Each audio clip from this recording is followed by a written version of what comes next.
Hello, everybody. Do a second live. I got a lot of messages about the article written by the Western Standard, and it's all to do with a federal bill that was proposed and shot down. Tories put it through. I saw that from James Cumming, and there's portions of that I want to look at and help CPC with, but then there's a whole other narrative completely again skipped by conservatives, totally taking advantage of all of you. So I see people are logging on, and I want to get this out. I want to get it shared. Again, it all comes down to this. Canadians, your civil rights are found provincially. I know a lot of people don't understand this. Each province has to cement their civil rights in their constitutional division of powers. That means creating and drafting a constitution for your province, keeping the federal hands off. The only way they get their hands on is through your provincial politicians.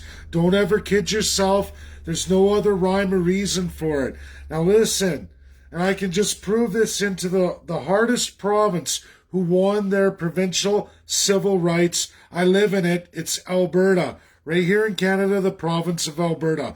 Hardest fought to get their civil property rights, meaning all of your rights to property. 70% of Alberta sits as provincial crown land, meaning ready to be settled with First Nations. Only 10% of Alberta is federal land. This expropriation of lands, of the private property deemed in municipalities and everything else, again, all goes to your province. All the power of that goes to your province, all your property rights. The federal government has no say in any of your provincial jurisdictional powers, unless the province grants it to them. And why? Because we don't have provincial constitutions. Not in Canada. For some reason, no filthy politician on the provincial side who's ever gotten to power has ever deemed it very important for all of you to have those civil rights.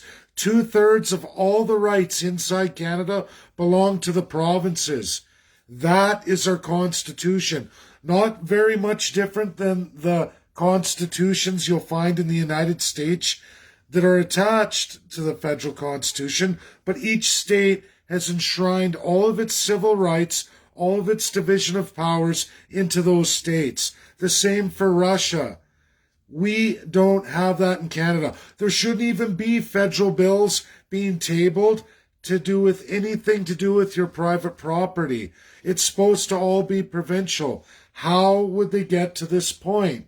Well, it's easy. Your provincial politicians will not give you your rights enshrined into any constitution, provincially or territorially. They say no way.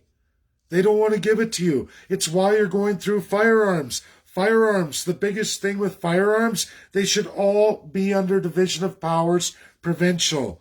Now, the federal's going to say, oh, but there's risks. Sure, on criminal acts, but if you're talking about a legal gun owner, a legal property owner, who has that right? The province does. And you could easily enshrine that. All you have to do is get your provincial leader, which is your premier, or for the territories, and each and every one with their majority party get a constitution drafted and passed. Not only enshrining all your rights that were given to you in 1867, but also laying out rules for how you're to be governed by those same politicians. They don't want to do that. They absolutely do not want to be accountable, do not want to have to be responsible to you, the people. That is the country you live in. This is the problem, and this is what the Canadian Constitutionalists Party is going to do for all of you. There's nothing you can do about it anyway. These presentations, these town halls will go. We will have great speakers from all over the world to present even in minority groups' languages.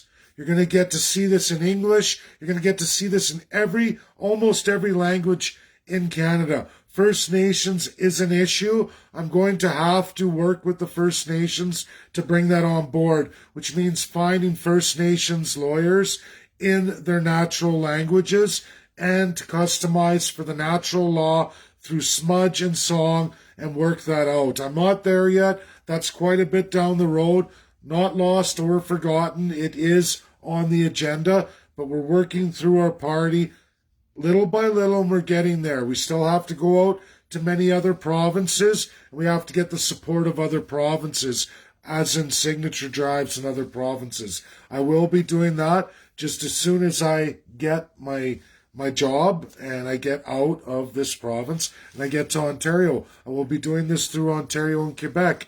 It is coming. There's not much anyone can do to stop it. Yes, the federal government can hold an election early. I think all parties may look at that, as sad as that is. I think CPC and League with Liberals and NDP may very well force that to delay such a party as mine coming forward. They're going to do that because nobody likes real credible experts from the world stage, especially if they have mass amount of books and it's in absolute truth. Then they think, oh geez, we've lost our immigration, our small groups of minorities, because they don't know the language very well. And how dare somebody come along who can present that with their experts from the nations they've all come from. That's what I can do. That's what's going to be done. That's absolutely what this party's going to do. And it's going to be for all Canadians. We're going to bring unity back by giving the people their power. All people. And you know what? There isn't a party offering that. There's no way. And they're all desperately afraid of such a party coming forward. And it is coming forward. And there, like I said, there's nothing they can do. What's upsetting me is all media sources keep going back to a federal narrative that absolutely strip all of you of your enshrined provincial powers. They don't want to address the fact, no party. I have yet to find one party that wishes to create or draft a constitution for each and every one of you within the realm of your powers, just in the provinces or the territories. As in Ottawa wants this full autocratic power, you get premiers and their party of a whole bunch of backbenchers, lazy MLAs right across Canada who don't do a thing. Most of them, at least 70%, don't even host any kind of online town halls or nothing from any of you. They're all collecting paychecks. Many MPs on the federal side are doing it too. You are limited, very limited, to an appointed Senate, to MPs inside that Privy Council, and that's it. And if they're not inside that Privy Council, you don't get any representation. Your provincial premiers in their mandatory majorities that they won in their election run full autocratic. They get their bills passed by appeasing a federal power of lieutenant governor. It goes right back to Governor General, who absolutely goes to Prime Minister and the Privy Council, or senators who happen to be in your province that are tied to that Privy Council. That's what you get in Canada. Very, very autocratic. Putin doesn't even come close to what Canada is. Not even close. And they will run him down for taking some of those powers in the example of Canada and utilizing it in his fresh constitutional reforms, his amendments.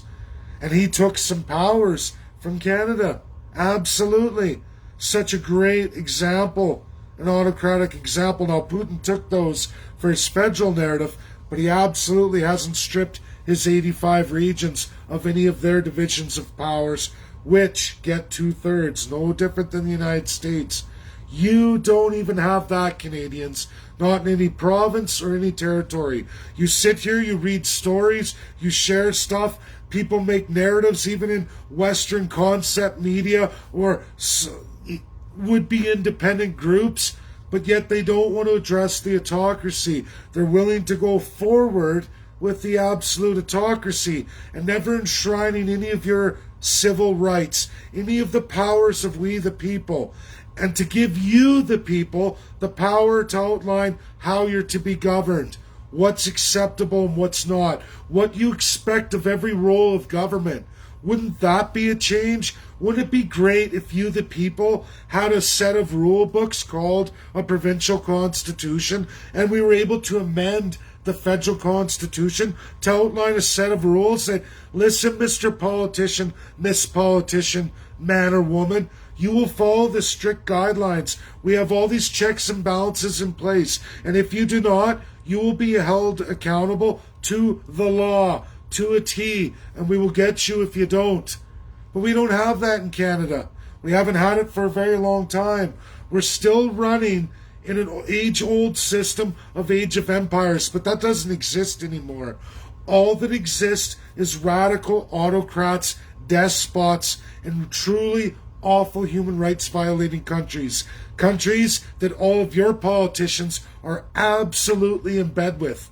Don't listen to a thing they say. They're absolutely running in full autocracy. There is only limited democracy, meaning every 4 years you get a say, and that say is, I'm going to give the divine right over myself and my family to some stranger who's promised me the world, but there's nothing in writing, constitutionally bound, to say that they have to follow their word at all. Just like a king, age-old Age of Empires, where they constantly go back on their word, constantly abuse the people, and constantly demonize the civilization.